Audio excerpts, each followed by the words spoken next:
أعوذ بالله من الشيطان الرجيم. بسم الله الرحمن الرحيم. الحمد لله رب العالمين الرحمن الرحيم مالك يوم الدين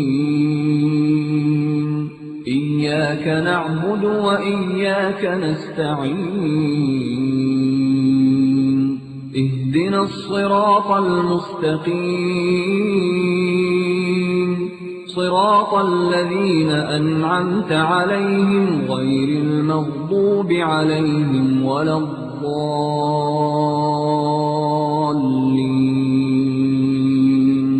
بسم الله الرحمن الرحيم. ألف لام ميم. ذلك الكتاب لا ريب فيه هدى للمتقين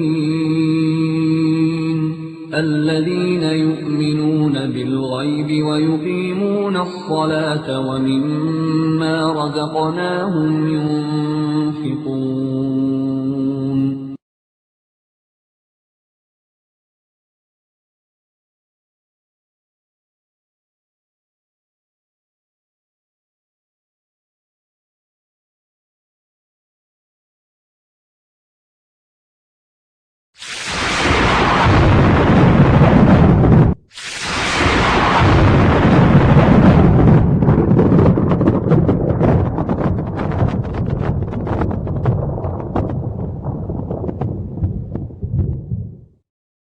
سنا آپ نے کہ حدیث سامنے آنے کے بعد یہ فنا فی الرسول کا ہی ایک پورشن لگتا ہے مجھے. جیسے قاسم ننوتوی صاحب فرماتے ہیں نا کہ بہت عرصے تک امداد اللہ مہاجر مکی کا چہرہ میرے دل میں رہا, میں نے اس سے پوچھے بغیر کوئی کام نہیں کیا. کہا اور بتاؤں؟ کہا جی اور بتاؤ. کہا پھر کافی عرصے تک میرے دل میں رسول اللہ صلی اللہ علیہ وسلم کا چہرہ رہا, میں نے اللہ کے نبی صلی اللہ علیہ وسلم سے پوچھے بغیر کوئی عمل نہیں کیا. پھر کافی عرصے تک میرے دل میں اللہ کا چہرہ رہا. مجھے وہ مقام احسان مل گیا, میں اس احسان تک پہنچ گیا, پھر میں نے اللہ سے پوچھے بغیر کوئی کام نہیں کیا. یہ صوفیہ کے ہاں سلسلہ ہے.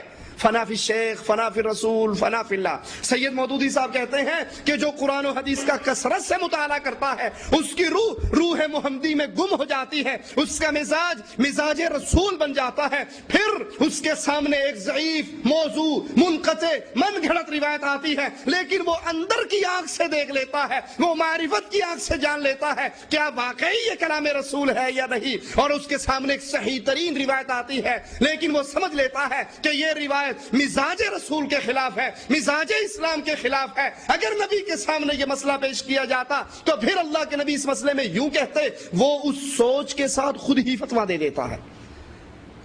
رسول اللہ صلی اللہ علیہ وسلم کی ذات کے بعد, انبیاء کے بعد سب سے عظیم ترین ہستی ابو بکر رضی اللہ عنہ وارضا. ایک بڑھیا آ کر کہتی ہے ابو بکر رضی اللہ عنہ وارضا کو مرنے والے کی نانی یا دادی ہوں, مجھے بتائیے اس کے ورثے میں سے میرا کتنا حصہ ہے؟ بتائیے ابو بکر سے بڑھ کر مزاج شناس رسول کون ہو سکتا ہے؟ بتائیے ابو بکر سے بڑھ کر اللہ کے نبی صلی اللہ علیہ وسلم کے مزاج کو جاننے والا کون ہو سکتا ہے؟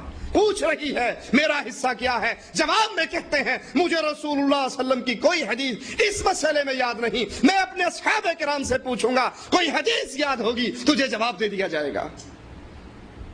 یہ جو نقشہ حدیث کو ماننے اور رد کرنے کا سید مودودی صاحب پیش کر رہے ہیں کہ اس کا مزاج نبوی مزاج بن جاتا ہے, پھر وہ پہچان لیتا ہے کہ اگر یہ مسئلہ رسول اللہ صلی اللہ علیہ وسلم کے سامنے پیش کیا جاتا تو آپ اس کے جواب میں یہ فرماتے, تو یہ مزاج ابو بکر کا کیوں نہ بنا, یہ مزاج عمر, عثمان و علی کا کیوں نہ بنا؟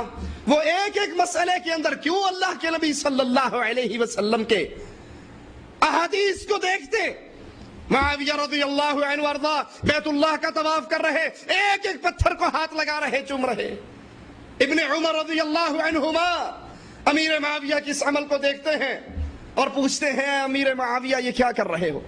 جواب میں کہتے ہیں یہ بیت اللہ اتنا پیارا ہے، یہ بیت اللہ اتنا عظیم ہے، اس کے تو ایک ایک کونے سے چمٹنے کو جی چاہتا ہے، چومنے کو جی چاہتا ہے۔ جواب میں ابن عمر رضی اللہ عنہ وارضا فرماتے ہیں اللہ کی قسم میں نے رسول اللہ صلی اللہ علیہ وسلم کے ساتھ اسی بیت اللہ کا طواف کیا، آپ نے صرف رکن یمانی کو ہاتھ لگایا، حجر اسود کو چوما، اس کے علاوہ کسی پتھر کو چومنا اور ہاتھ لگانا سنت رسول نہیں ہے۔ سنت رسول وہ ہے جو خود رسول اللہ نے کر کے دکھائی صلی اللہ علیہ وسلم۔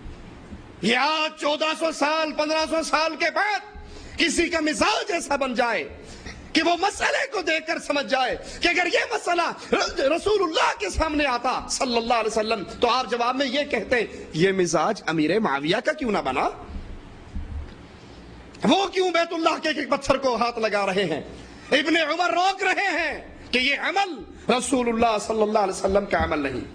یہ رسائل و مسائل ہمارے ہاتھ میں ہے، صفحہ اس کا 35 ہے، جلد نمبر 2 میں ہے۔ فرماتے ہیں کہ یہ دعویٰ کرنا صحیح نہیں کہ بخاری میں جتنی احادیث درج ہیں ان کے مضامین کو جو کا توں بلا تنقید قبول کر لینا چاہیے۔ اس سلسلے میں یہ بات بھی جان لینے کی ہے کہ کسی روایت کے سندن صحیح ہونے سے لازم نہیں آتا کہ اس کا نفس مضمون بھی ہر لحاظ سے صحیح اور قابل قبول ہو۔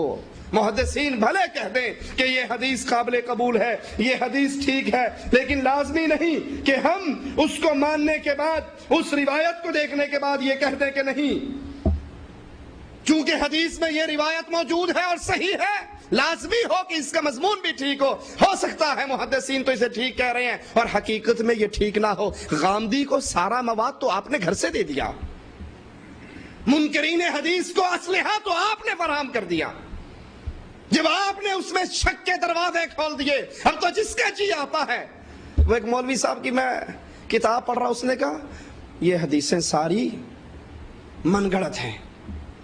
دلیل کیا ہے من گھڑت ہونے کی؟ کہتے ہیں آپ نہیں سنتے حدیث بیان کرنے والے کہتے ہیں قال رسول اللہ صلی اللہ علیہ وسلم کذا و کذا او کما قال، اللہ کے نبی صلی اللہ علیہ وسلم نے فرمایا یہ حدیث ہے، یوں ہے یوں ہے، یا او کما قال، یا جیسے رسول اللہ نے کہا۔ کہ دیکھا یہ دلیل ہے کہ حدیث بیان کرنے والے کو خود بھی یقین نہیں ہوتا، اس لیے وہ کہتا ہے یوں یا پھر جیسے رسول اللہ نے کہا۔ اب محدثین کی احتیاط، حالانکہ حدیث رسول صلی اللہ علیہ وسلم کے مفہوم کو الفاظ اپنے میں تبدیل بیان کرنا جائز ہے کہ حدیث رسول ہو، آپ اس کا مفہوم بدلے بغیر اس کو آگے نقل کر دیں۔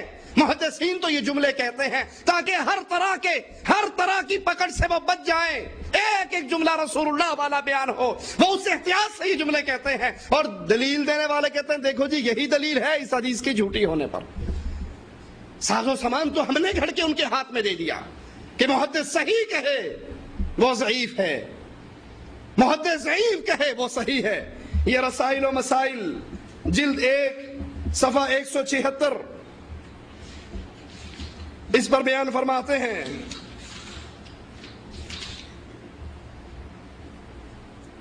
ائمہ مجتہدین نے جو کچھ فرمایا وہ بالکل صحیح ہے، میں بھی اسی کا قائل ہوں۔